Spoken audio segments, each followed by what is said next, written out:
শুভ সকাল বন্ধুরা। আজকে হচ্ছে বৃহস্পতিবার আর এখন 9টা বাজে। তা সকালে উঠেছি আজকে 8টার সময়। উঠে চা খাওয়া হয়ে গেছে, ফ্রেশ হয়ে চা খেয়ে নিয়েছি। আর এখানে কারা কারা বসে আছে দেখতে পাচ্ছে।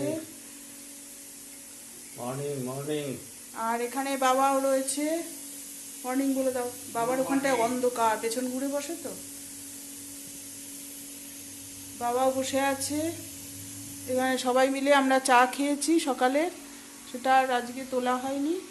তা এখানে আজকে কর্তামশাইয়ের ছুটি আছে, ওই জন্য ঘরে দেখতে পাচ্ছেন, নাহলে তো এই সময় বেরিয়ে যায়। আর বাবা এখানে বসে আছে চা খেয়ে। এখন টিফিন বানাবো, তারপরে টিফিন খাওয়া হবে, তারপরে রান্নাবান্নার দিকে যাব। আর কি রান্না করছি সেটা আপনাদেরকে পরে বলছি। আগে টিফিনটা সেরে ফেলি, যেহেতু 9টা বেজে গেছে, সবারই মোটামুটি খিদে পেয়ে গেছে। তা আগে রান্নাঘরে যাই, চলুন আমার সাথে। কুকারে বসিয়ে দিয়েছি মোচা সিদ্ধ। কালকে রাত্রে মোচা কেটে রেখেছিলাম আমি আর বাবা দুজনে মিলে। তা মোচা এখানে সিদ্ধ করে নিচ্ছি। সকাল থেকে সঙ্গে থাকুন, যা যা করছি অল্প অল্প করে আপনাদেরকে দেখাবো। আর আপনাদের যদি ভালো লাগে তাহলে লাইক শেয়ার করে দেবেন, সাবস্ক্রাইব করে দেবেন, ঠিক আছে? সকাল থেকে শুরু করলাম ব্লগটা, কতদূর কী করতে পারবো জানি না। আরে বন্ধুরা, এখানে খাবার রেডি করে ফেলেছি। হ্যাঁ, এখানে হচ্ছে কর্তামশাইয়ের খাবার আর এটা হচ্ছে বাবার খাবার। এই দুজনকে খাবারটা দিয়ে দেবো, তারপরে আমাদেরটা করছি। এই যে বাবাকে দিয়ে দিলাম। বাবা নাও, খেয়ে দাও। আর এটা হচ্ছে কর্তামশাইয়ের খাবার দিলাম।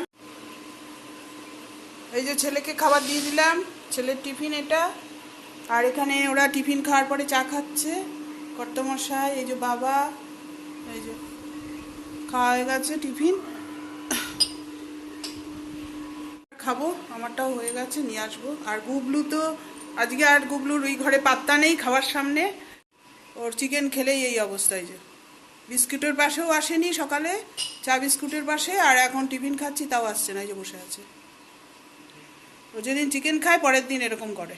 আত্মীয় স্বজনরা সব দেখছে বাবার ভিডিওতে, বোন, মেয়ে, ছেলে সবাই দেখছে বাবাকে। হ্যাঁ বাবা, আর বলবে। টিফিন খাওয়া হয়ে গেছে, এখন রান্নাবান্নার চিন্তা ভাবনা করছি, কি রান্না করব দেখি। আর মাছ নিয়ে এসছে, দেখাই আপনাদের কি কি মাছ এনেছি। বাবা তো মাছ খেতেই ভালোবাসে। এই যে এখানে এটা কি মাছ আমি জানি না, ভোলা মাছই বলছে, কি কাঠ ভোলা না কি, এটা হচ্ছে এনেছে। এই যে সব কিন্তু কাটার ব্যাপার আছে, বুঝতে পেরেছেন? কখন কাটবো কখন রান্না করব জানি না।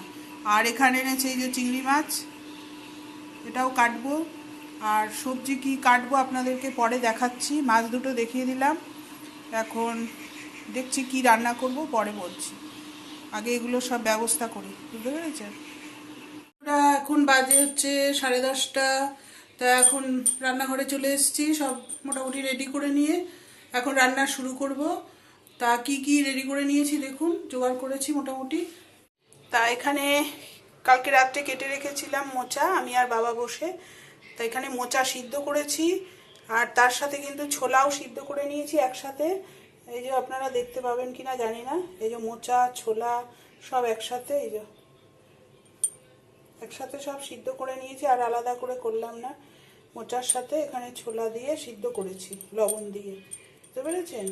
আর তার জন্য জোগাড় করে নিয়েছি হচ্ছে যে আলু, আদা তো দেবই, তেজপাতা, আর এখানে আছে নারকেল। এটাকে নিরামিষ করেই করব। জিরা বাটা, শুকনো লঙ্কা দেবো গুঁড়ো, আর জিরের গুঁড়ো দেবো, আর ঘি গরম মশলা দেবো। এই হচ্ছে মোচার ঘন্ট হবে। আর এখানে কেটে রেখেছি পটল আর আলু, ধোয়া রয়েছে, জলে ভেজানো রয়েছে, দেখতে পাচ্ছেন। আর এখানে নিয়েছি হচ্ছে চিংড়ি মাছ, এই কটা ছাড়াতে পেরেছি, আর কটা ছাড়াতে পারলে দিয়ে দেবো। এই হচ্ছে পটল চিংড়ি রান্না হবে। এই দুটোকে আগে করে নিই, তারপরে দেখছি আর কিছু যদি করতে পারি। এখন বসিয়ে দিয়েছি তেল। আর ওখানে শুনতে পাচ্ছেন তো ডাকছে কিরমভাবে চিৎকার করে, এই পাশের বাড়ির মোরগগুলো ওরকম ডাকে সকাল থেকে।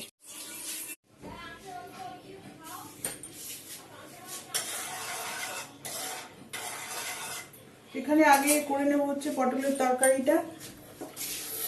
পটল আলুটা ভালো করে ভেজে তারপরে করতে হবে, ওই জন্য সময় লাগবে করতে। এটা তেলটা গরম হয়ে গেছে, এখন পটল আর আলুটা দিয়ে দেবো এর মধ্যে।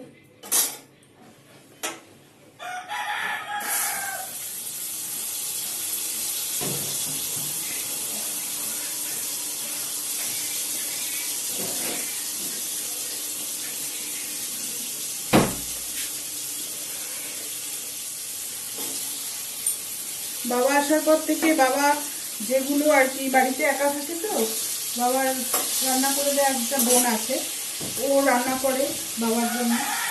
তো সে তো আর একবারই রান্না করে না, বুঝতেই পারছেন, ওর পক্ষে তো সম্ভব না এটা সেটা রান্না করে করে করে খাওয়ানো।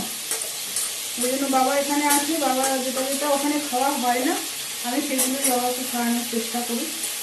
বুঝতে পেরেছেন? যেমন কালকে ভ্যাটকোল করেছিলাম, তার আগের দিন ভ্যাটকোল শাপলা এগুলো কালকে করেছি। বাবা এগুলো আনাও হয় না, খাওয়াও হয় না। কে কাটবে, কে রান্না করবে বলুন? আগে আমি গিয়ে থাকতাম, এটা সেটা আনতে করে করে খাওয়া, এখন তো আমি যেতে পারি না। তাই জন্য এসছি যখন এখানে আমি নিজে রান্না করে দিচ্ছি, রান্না করছি আর কি, যতটুকু পারছি। আর ছোটো মাছটা সেই বাবা বেশি খেতে ভালোবাসে, যার জন্য চেষ্টা করছি যেটুকু পারছি বাবাকে রান্না করে দিতে।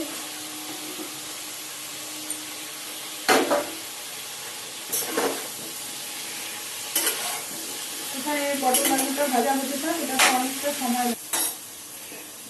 হ্যালো বন্ধুরা, চলে আসলাম আপনাদের কাছে আবার। একসাথে কত রকম কাজ করছি, রান্না করছি, সবজি কাটছি, ফোনে ভিডিও এডিট করছি, ভিডিও ছাড়ছি, আবার রান্না করছি, বুঝতে পেরেছেন? ওই জন্য আপনাদের কাছে দেরি করে করে আসছি, একটু ম্যানেজ করে নেবেন আর কি। এখন রান্না শুরু করেছি, দেখি কতটা কি এগিয়ে নিতে পারি।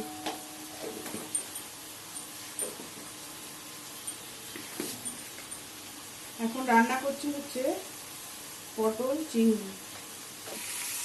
তাদেরকে রান্নার লুকটা একটু দেখিয়ে দিই। এই যে এখন কষানো হচ্ছে, বুঝতে পেরেছেন? মশলা দিয়ে কষাচ্ছি, এরপরে জল দিয়ে দেবো। এখানে সবই মোটামুটি দেওয়া হয়ে গেছে, আদার বাটা, জিরের গুঁড়ো, ধনের গুঁড়ো, লঙ্কার গুঁড়ো, এই হচ্ছে মশলা দিয়েছি। এখানে আমি পেঁয়াজ রসুন টসুন দিই না, যেহেতু চিংড়ি মাছ আছে। এখন আর একটু কষিয়ে তারপরে জল দিয়ে দেবো। এই যে বন্ধুরা, এখানে মাছ ভাজতে নিয়েছি, আর বাকি রান্নাগুলো হয়ে গেছে। এই মাছ ভাজাটা করলে রান্না শেষ, ঠিক আছে?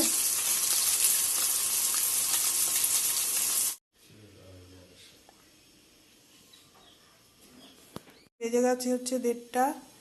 এখন সবাইকে খেতে দেবো। আজকে কি কি রান্না করেছি দেখে নিন। এখানে আছে ভাত, এটা আছে পটল চিংড়ি, তারপরে আছে মোচা, এটা করেছি ছোলা দিয়ে, নারকেল দিয়ে, আর এখানে করেছি এই যে মাছ ভাজা, আর আছে আমরা কাসন্দ দিয়ে, চিনি দিয়ে, এই লবণ দিয়ে, সব দিয়ে মাখা। তো এটাই হচ্ছে খাবার দাবার। এখন সবাইকে খেতে দেবো, নিজেও খাবো।